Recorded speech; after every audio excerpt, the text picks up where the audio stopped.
Hello guys, welcome to Constance Mind. मैं हूं Deepak and आज हम बात करेंगे एक न्यू पब्लिक यूनिवर्सिटी से एप्लीकेशन फॉर्म के बारे में, पीएचडी से रिलेटेड।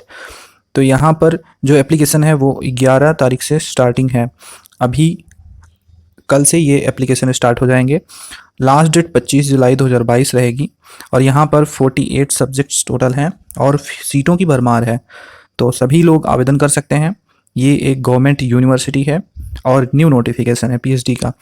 यहाँ पर जो एग्जामिशन कैटेगरी है जेआरएफ के लिए वो अवेलेबल है और बाकी एमएससी पीजी वाले जो हैं वो भी अप्लाई कर सकते हैं। तो देखते हैं नोटिफिकेशन को। और उसके साथ ही अगर आप लोग चैनल पर नए हैं तो सब्सक्राइब करके बेल आइकन को पहले प्रेस कर लीजिए। यहाँ पर डेली न्यू एप्लीकेशन की अपडेट आपको मिलेगी पीएचडी से रिलेटेड और मिलती आ रही है। जो जुड़े हैं वो जानते होंगे। प्रीवियस ईयर क्वेश्चन पेपर के लिए आपको डिस्क्रिप्शन में दिए गए लिंक पर विजिट करना होगा एंड वहाँ पर आपको डिस्क्रिप्शन मिलेगा। उस डिस्क्रिप्शन को आप रीड करेंगे तो फिर आपको प्रीवियस ईयर क्वेश्चन भी मिल जाएगा, जिससे कि पीएचडी के एडमिशन के एंट्रेंस एग्जाम के लिए आपको बहुत ज़्यादा हेल्प हो जाती है। तो बढ़ते हैं आगे, नोटिफिकेशन को अच्छे से देखते हैं, ठीक है। फिर आप एप्लीकेशन कैसे करेंगे वो भी बता देंगे। तो सबसे पहले यूनिवर्सिटी का नाम, ये यूनिवर्सिटी जो है वो गुवाहाटी यूनिवर्सिटी है और ये असम में है, ठीक है। असम स्टेट में है। अच्छी खासी गवर्नमेंट स्टेट यूनिवर्सिटी है। यहाँ पर जो ओपनिंग है ऑनलाइन रजिस्ट्रेशन की, ठीक है, वो मंडे 11 जुलाई आफ्टर 5 PM मतलब शाम को स्टार्ट होगा एंड क्लोजिंग जो है वो 25 जुलाई 2022 ये मिड नाइट तक चलेगा।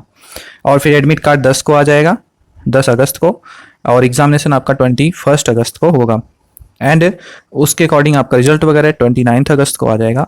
डिसिप्लिन्स भी आप देख सकते हैं कौन कौन से डिसिप्लिन है, उसकी सीटें ऊपर से, यहाँ से आप लेफ्ट साइड से ब्रोश्योर देख सकते हैं, एप्लीकेशन की गाइडलाइंस। तो हमने डेट दिखा दी आपको, हम आपको दिखाएंगे डिसिप्लिन्स कौन कौन सी हैं। तो जिससे कि टाइम कम लगे, मेन चीज़ें जैसे दिखाई जाती हैं उस तरह से। तो पहले डिसिप्लिन देख लेते हैं। यहाँ पर जो 48 डिसिप्लिन अवेलेबल हैं वो एमफिल एंड पीएचडी प्रोग्राम के लिए हैं 2022-23 सेशन के लिए, ठीक है। All prospective applicants are strongly suggested to contact the respective department to see if the subject area where a vacancy is indicated, ठीक है, इज सुटेबल और not in some discipline, particularly in science and technology department. PhD applicants are required to have prior expertise in certain areas in order for enrollment in the PhD program. अब यहाँ पर आप देख सकते हैं disciplines and department, course and कितनी सीटें हैं, मतलब वैकेंसी कितनी है। एंथ्रोपोलॉजी में आप देखेंगे तो 5 सीटें हैं। केमिकल साइंस में, ये अप्लाइड साइंस के अंतर्गत आता है, chemical, physical and mathematical science, इसमें 4, 2 और 2 सीटें हैं। साइट का लिंक आपको डिस्क्रिप्शन में मिलेगा, आप आराम से विजिट करके ये सब चीज़ें देख सकते हैं। अरबिक में 4 सीटें हैं। एसएमई में आपको 21 सीटें मिलेंगी। बंगाली में 1 सीट है एंड बायोटेक्नोलॉजी में 5 है। बायो इंजीनियरिंग टेक्नोलॉजी में 5 है। बायोटेक्नोलॉजी में 8 है। बोर्डो में यहाँ पर 4 है। बॉटनी में 1 है। बिजनेस एडमिनिस्ट्रेशन में 4 है। केमिस्ट्री में 10 एंड केमिकल फिजियोलॉजी में एमफिल है। केमिकल साइकोलॉजी है, तो इसमें आपका एमफिल है, 8 सीटें हैं। क्लिनिकल साइकोलॉजी में पीएचडी के लिए 3 सीटें हैं। कॉमर्स में 2 सीटें हैं पीएचडी की। ईसीई में पीएचडी की 2 सीटें हैं। इकोनॉमिक है 3, ईसीटी में 3 है। एजुकेशन में 3, एलटी में 4 है। इंग्लिश में 5, इन्वायरमेंटल साइंस में 2 और यहाँ पर क्या है, फॉल्कलोर रिसर्च, इसमें 7 सीटें हैं। फॉरेन लैंग्वेज में 5, जियोग्राफी में 2, जियोलॉजिकल साइंस में 10 है। हिंदी में 2 सीटें, हिस्ट्री में 6 है। इंफॉर्मेशन टेक्नोलॉजी में 6, इंस्ट्रूमेंटेशन में 6 है। लॉ में भी 3 है। लाइब्रेरी इंफॉर्मेशन साइंस में 2 है। लिंग्विस्टिक्स में 4 है। मैथमेटिक्स में 19 सीटें हैं और यहाँ पर MILLS में 14 सीटें हैं। पर्शियंस में 4 है। फिलोसॉफी में 2 सीटें हैं। फिजिक्स में 13, पॉलिटिकल साइंस में 7 है। और उसके बाद है साइकियाट्रिक नर्सिंग्स में पीएचडी की 2 सीट हैं।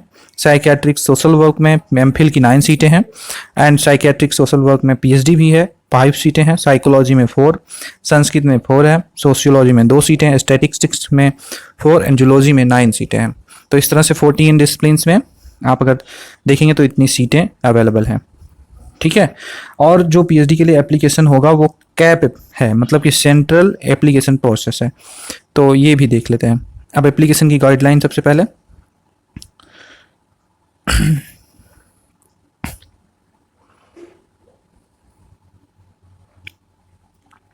पीएचडी एडमिशन में एप्लीकेशन की गाइडलाइन दी गई है। तो जो पीएचडी एप्लीकेंट्स हैं उनको यहाँ पर एप्लीकेशन कैप के जरिए करना होगा, मतलब सेंट्रल एप्लीकेशन प्रोसेस कैप है, और यहाँ पर आप रिसर्च हाइलाइट सेक्शन से कर सकते हैं। जनरल इन्फॉर्मेशन एंड GURET, ठीक है, यहाँ पर पीएचडी के लिए Guwahati university research interns test GURET कराया जाएगा, एंड इसके माध्यम से आपका यहाँ पर एडमिशन होगा।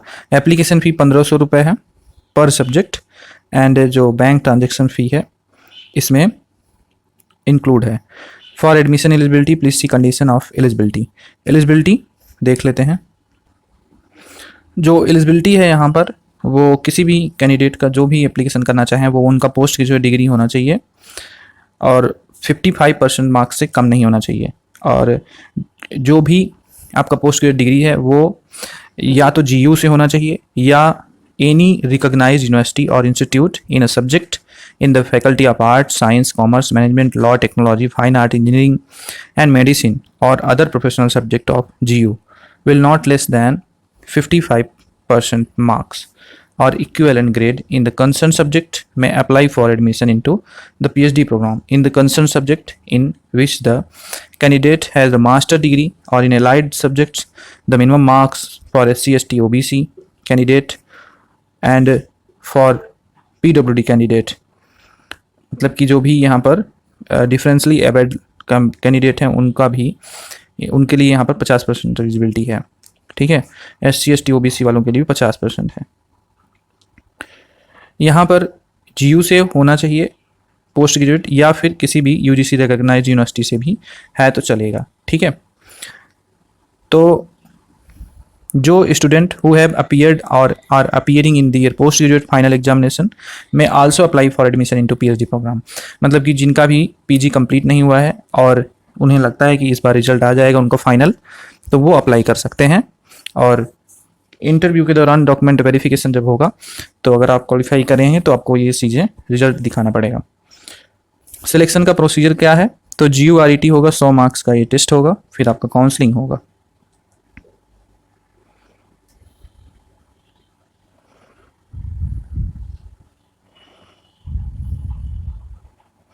ब्रोश्योर आप डाउनलोड करके पूरा पढ़ सकते हैं। अब हम आपको कैप दिखा देते हैं।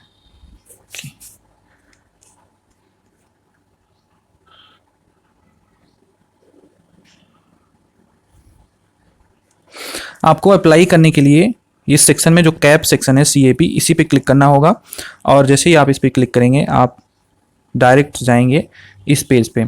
देख सकते हैं यहाँ पर cap is opening on Monday 11 जुलाई, मतलब कल ओपन होगा ये। GURET 2022, इस पर क्लिक करके आप ये देख सकते हैं एग्जामिनेशन क्राइटेरिया वगैरह।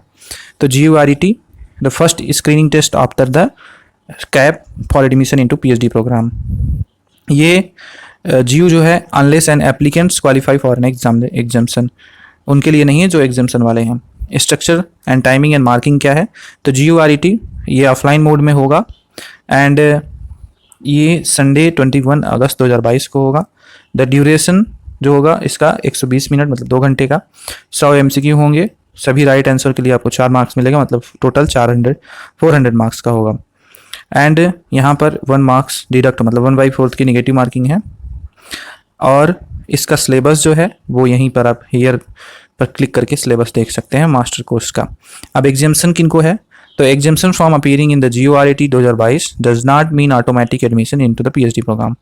It is just a benefit awarded to certain deserving applicants. An exempted applicant will necessarily have to go through the process of counseling before he can be admitted into the PhD program. यहाँ पर hence all deserving candidates should apply through the central application process. Apply इनको भी करना होगा जो candidate CSIR UGC JRF वाले हैं, ICMR JRF वाले हैं, ICR JRF, DBT JRF and any national level fellowship holder, scholarship candidate, INS PIRE fellowship, MHRD fellowship, ये सभी एग्जेम्प्ट होंगे GURET 2022 से, मतलब कि इन्हें एग्ज़ाम नहीं देना है बट ये भी काउंसलिंग प्रोसेस से जाएंगे, इनको एप्लीकेशन करना होगा और ये डायरेक्ट इंटरव्यू जाएंगे। एलिजिबल इंटरनेशनल स्टूडेंट्स, जो इंटरनेशनल स्टूडेंट होंगे वो भी एग्जाम्प्ट होंगे GURET से। और The final admission of exempted applicants into the PhD program will be limited to maximum 50% of total admitted applicants in any discipline in any academic year. Therefore, a candidate who is exempted from GORET may appear in GORET for admission through GORET. If the candidate is unable to get a seat out of the 50% seat, it should be noted that irrespective of any exemption from appearing in the GORET 2022 that might be awarded to a prospective applicants, the applicant must complete the cap and pay the requested fee. A list of exempted applicants will be published prior to GORET 2022. अगर आप GORET से exempted mood में है तो आपका जो है GORET 2022 से पहले जो है, क्योंकि ये 50% में डिवाइड होता है, तो पहले ही लिस्ट आ जाएगी। अगर आप एग्जेम्प्टेड में सेलेक्ट होते हैं तो ठीक है, नहीं तो फिर आप GORET दे दीजिएगा। तो आप GORET के थ्रू जाएंगे तो आपको एक मौका और मिल जाएगा कि आप एंट्रेंस एग्जाम के थ्रू जा रहे हैं। तो इस तरह से पूरा प्रोसेस है। वैसे भी वीडियो बहुत लॉन्ग हो रही है तो ज़्यादा समय नहीं लेंगे, बाकी चीज़ें जो है वो आप लोग यहाँ से देख सकते हैं। अब जैसे कि ब्रोशर वगैरह डाउनलोड करने की जरूरत नहीं है, आप PhD एडमिशन पे सीधा क्लिक करके सारी चीज़ें ये देख सकते हैं। Date, discipline, application guideline and एक कैप, फिर GORET मैंने सब आपको दिखा दिया, कुछ बचा नहीं है।